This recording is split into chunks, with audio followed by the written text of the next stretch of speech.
تیرا کلام رہے گا قائم پہاڑ جب نہ رہے خدایا، تیرے منہ کی ایک بات بھی ٹلے گی نہ چاہے کچھ بھی ہو، تیری مان دیے ہے زندہ سونے سے بھی قیمتی، میرا دل یہ دے گواہی ہے یہ کتاب عظیم، نازل کرے اپنا کلام شکستہ دلوں کو سکون ملے، تاریکی دور ہو میری راہیں روشن کر، دل اپنا کلام کثرت سے اے خدا بدل دے، رہائی دے کثرت سے پھل ملا، کلام رہے گا قائم۔ عزیز ناظرین، میں ایاد ظریف آپ تمام دیکھنے والوں کو ہمارے روز کے بائبلی مطالعاتی پروگرام کی نئی قسط میں خوش آمدید کہتا ہوں۔ ابھی ہم ہوسیہ کی کتاب کا مطالعہ کر رہے ہیں جو پرانے عہد نامے کے انبیاء اصغر کی کتب میں سے پہلی کتاب ہے۔ ہم چوتھے باب پر پہنچ چکے ہیں، سو اپنی بائبل مقدس نکالیے اور آج کے مطالعے میں ہمارے ساتھ شریک ہوں۔ پروگرام کا آغاز کرنے سے پہلے میں اسٹوڈیو میں آئے خدا کے خادم کا خیر مقدم کروں گا۔ خوش آمدید بھائی یوسف۔ شکریہ بھائی۔ اور ہمارے دیگر مہمانوں کو بھی خوش آمدید۔ ناظرین، ہم ایک چھوٹے سے وقفے کے بعد مطالعے کا باقاعدہ آغاز کریں گے۔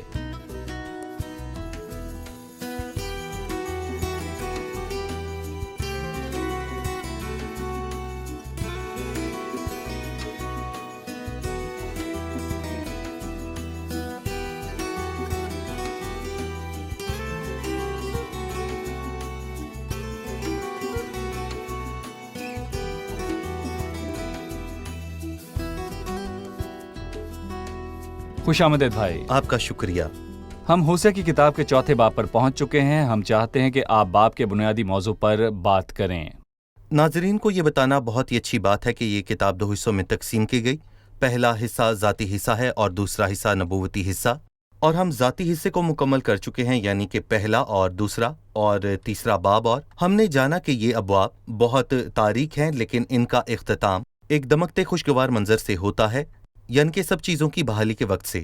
اور چوتھے باب سے 14ویں باب تک ہم ایک نبوتی حصے کو دیکھتے ہیں، اور ہم جانتے ہیں انہیں 3 حصوں میں تقسیم کیا گیا ہے، ابواب 4، 5 اور 6، اور ساتھ جو اسرائیل کی بدکاری کی بات کرتے ہیں، اور پھر 8 سے 10 ابواب میں خداوند کی اسرائیل پر عدالت کے متعلق بات کی گئی ہے، اور پھر 11 تا 14ویں باب میں وہ آخری دنوں میں سب چیزوں کی بحالی کی بات کرتا ہے۔ سو ہم دوسرے حصے سے شروع کریں گے جس کی شروعات چوتھے باب سے ہے، جو بدکاری کے حوالے سے ہے۔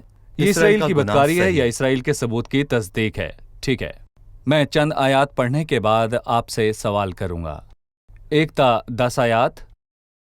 اے بنی اسرائیل، خداوند کا کلام سنو، کیونکہ اس ملک کے رہنے والوں سے خدا کا جھگڑا ہے، کیونکہ یہ ملک راستی و شفقت اور خدا شناسی سے خالی ہے، بد زبانی، عہد شکنی اور خون ریزی اور چوری اور حرام کاری کے سوا اور کچھ نہیں ہوتا، وہ ظلم کرتے ہیں اور خون پر خون ہوتا ہے۔ اس لیے ملک ماتم کرے گا اور اس کے تمام باشندے جنگلی جانوروں اور ہوا کے پرندوں سمیت ناتواہ ہو جائیں گے، بلکہ سمندر کی مچھلیاں بھی غائب ہو جائیں گی۔ تو بھی کوئی دوسرے کے ساتھ بحث نہ کرے اور نہ کوئی اسے الزام دے، کیونکہ تیرے لوگ ان کی مانند ہیں جو کاہن سے بحث کرتے ہیں۔ اس لیے تو دن کو گر پڑے گا اور تیرے ساتھ نبی بھی رات کو گرے گا، اور میں تیری ماں کو تباہ کروں گا۔ میرے لوگ عدم معرفت سے ہلاک ہوئے، چونکہ تو نے معرفت کو رد کیا، اس لیے میں بھی تجھے رد کروں گا تاکہ تو میرے حضور کاہن نہ ہو، اور چونکہ تو اپنے خدا کی شریعت کو بھول گیا ہے، اس لیے میں بھی تیری اولاد کو بھول جاؤں گا۔ جوں جوں وہ فراوان ہوئے میرے خلاف زیادہ گناہ کرنے لگے، پس میں ان کی حشمت کو رسوائی سے بدل ڈالوں گا۔ وہ میرے لوگوں کے گناہ پر گزارن کرتے ہیں اور ان کی بدکاری کے آرزومند ہیں، پس جیسا لوگوں کا حال ویسا کاہنوں کا حال ہوگا۔ میں ان کی روش کی سزا، ان کے اعمال کا بدلہ ان کو دوں گا۔ مزید آگے لکھا ہے، چونکہ ان کو خداوند کا خیال نہیں، اس لیے وہ کھائیں گے پر آسودہ نہ ہوں گے۔ بھائی یوسف، اس باب میں پہلی آیت کی شروعات عدالت سے ہوتی ہے۔ کمرہ عدالت میں میں جاننا چاہتا ہوں کہ مدعی کون ہے، مقدمہ کیا ہے، مقدمے میں ملزم کے خلاف الزامات کیا ہیں؟ خداوند اپنے لوگوں کی عدالت کرنے والا ہے، اور جن الزامات کے حوالے سے آپ نے پڑھا وہ یوں شروع ہوتے ہیں، کیونکہ یہ ملک راستی شفقت اور خدا شناسی سے خالی ہے،